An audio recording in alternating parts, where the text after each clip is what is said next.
yang agak goyang-goyang itu sebenarnya itu ekspresi kegembiraan saja.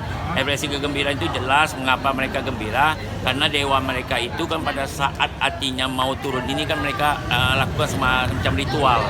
Kalau disetujui tentu itu kegembiraan bagi mereka. Karena ada kalanya kadang-kadang dewa itu tidak mau turun. Tidak mau turun pada saat ritual itu dewa tidak mau turun, ya tentu artinya tidak boleh diturunkan.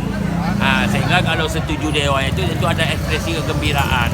Ya ibaratnya sama lah kita, artinya karena kegembiraan memberikan penghormatan, penghargaan kepada apalagi yang namanya dewa, kepercayaan, dewa pelindung, ya tentu ekspresi mereka itu ekspresi kegembiraan. Arahnya kemana aja?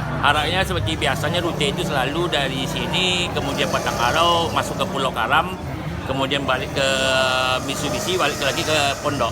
Ini singgah ke rumah-rumah tadi. Itu artinya kayak gini, kan masing-masing perkumpulan ini punya dewa. Itulah tradisi, sesama dewa saling menghormati.